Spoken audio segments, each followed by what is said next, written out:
Hi, it's Nathan from London Grapple. I'm here with Pete, and I'm going to show some options from closed turtle, okay? So, Pete's going to start off in a closed turtle here. What I mean by that is, he's going to be very, very tight, and he's not going to give me much options for me to get upper body grips, or just to insert my hook, okay? So, what he gains from this position is it makes it very hard for me to start inserting hooks or getting my hands in, but what he gives up here is a lot of base, okay? And basically what I can do from here is force him to either base out or go to a hip so I can start inserting hooks or upper body grips, okay? So Pete's him really tight here. I'm going to get a tight waist, okay, on his hip. I don't want to go super tight here early because this allows Pete to start forcing rolls on me, okay? So instead, I'm going to have a loose grip on his hip here, and I'm staying very close hip to hip with Pete, okay? Now what I'm going to do is I'm going to give myself some space, okay, as I move back, and I'm going to knock Pete down into that space, okay? If I just pull him down here, I'm going to knock him onto my hips and he's going to be kind of side on, okay? So I want to give him some space and then I want to knock him down to a hip, okay? So there's lots of things that can happen here, okay? You can end up on an elbow, but just for now, we're going to go over an opponent trying to force his way back up, okay? So as soon as I've knocked him down, I've had my loose grip on his hip, okay? This is when I can begin to start bringing this tighter and bringing my hand to his far hip, okay? So I have a much tighter grip because there's no worry of me getting rolled over now because he's not on his knees, all right? Now I'm going to start bearing weight on his hips with this tight waist I have, and as Pete goes to scissor his legs to get up, okay, this is a nice opportunity for me to insert my first hook, okay? Now, there's plenty of different things I can do from here, okay, but I'm just going to go over some of the main options, okay?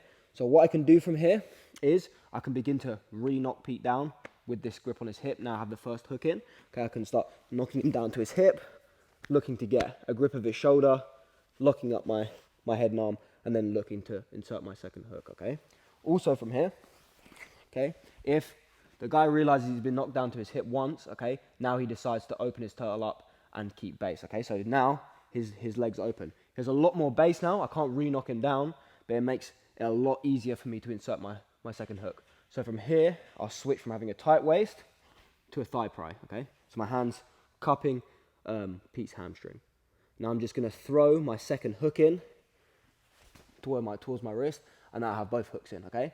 The problem with me having both my hooks in this turtle position is I can't go just to head and arm. If I go to head and arm here and he decides to 4-point, I'm just going to slide off exactly like I did just then. Okay, so if I'm getting both hooks in and he's still in full turtle, what I'm going to do here is I need to either get double unders, double wrist grips, or a power half to start knocking him down. Okay, I can't just go head and arm here. I need to have double unders or some variation of a power half. Okay, and once more, he's in a closed turtle. I start knocking him down to a hip, and now I switch to a tight waist. As he goes to get up, I insert my near hook. Okay, first option, I go back to my tight waist, knock him down to a hip, and I can look to start locking up head and arms and insert my second hook. Okay, if he's a bit smarter this time, and he doesn't want to get knocked over, okay, as I go to knock him over, he opens his legs up to keep base, okay, and now I switch from having a tight waist to a thigh pry. Now I just throw my second leg to my wrist, and this allows me to put my second hook in. Now from here with my arms, I lock up chest wrap, double unders, or I'm looking to get a power half to start knocking him down to a hip again. Okay, there's lots of different options from here, but those are some of the main reactions we'll get from our opponent.